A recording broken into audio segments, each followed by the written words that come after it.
All right, now let's turn to the peace talks underway between Russia and Ukraine after the historic meetings held by President Trump. The stage is now set for a direct face-to-face meet between Putin and Zelensky in the next fortnight. And this would be followed by a trilateral with Trump as well.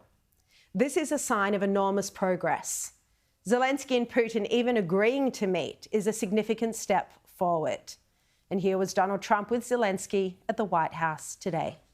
It's an honor to have the president of Ukraine with us. We've had a lot of good discussions, a lot of good talks. I mean, you look at this and you think it's extraordinary that most left-wing commentators were just yesterday attacking Trump for supposedly giving Putin some big win and for even meeting with him. And now we could be on the verge of a historic peace deal that could end the war and stop the bloodshed. Already over 1 million lives have been lost. Now, the media is quick to criticise the United States president. Yet if Trump can pull off this peace deal, down to his statesmanship and peerless negotiations, they'll have to acknowledge this victory. Now, this all has happened very quickly. It's only 3 days since Trump met with Putin in Alaska. And no deal has been done, but the parties are coming closer. Now, Trump was caught on a hot mic telling the French President Emmanuel Macron that Putin was ready to do a deal. I think he wants to make a deal. I think he wants to make a deal for me. You understand? As crazy as it sounds. Always got to watch for those hot mics. But the questions over territory, very serious questions over territory, still need to be resolved. Land swaps will be the most difficult part. There's a concern that if Putin has the opportunity to restock his weapons, he could restart the war against Ukraine. So there has to be enough of an incentive or a deterrent to keep Putin at bay. Now, these deterrents include the fact that Trump has threatened sanctions and tariffs, not just on Russia, but even on India for buying Russian oil. Ukraine has also offered a $100 billion weapons deal, according to reports. And Trump confirmed there will be security guarantees for Ukraine as part of the peace agreement.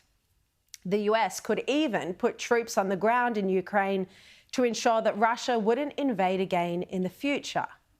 Now, these peacekeeping troops would be led by Europe, and Albanese has already said he'd be willing to send Australians.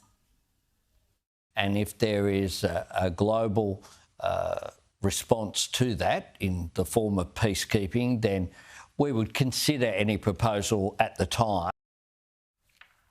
So the meetings Trump has held and organised over the past 3 days are highly consequential. And the European leaders had nothing but praise for his dialogue and diplomacy.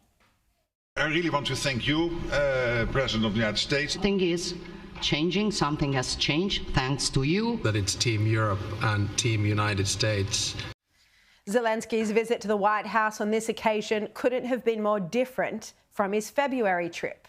And you'll remember that when Zelensky sat down with Trump and J.D. Vance just 6 months ago, it descended into a shouting match. And what you're doing is very disrespectful to the country, this country. This time it was calm, positive and friendly. Zelensky played it perfectly, wearing a suit in a sign of respect and bringing a handwritten letter for First Lady Melania Trump. My wife, she, First Lady of Ukraine, she gave the letter. It's not to you, to your wife.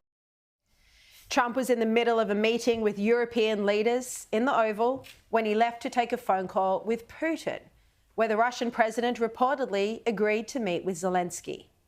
Now, it may be too soon to be overly optimistic, but if this goodwill continues, the next meeting will be Zelensky and Putin face to face and alone. The warring leaders sitting down to hopefully negotiate peace. This will be the most challenging discussion yet, and both will need to give ground.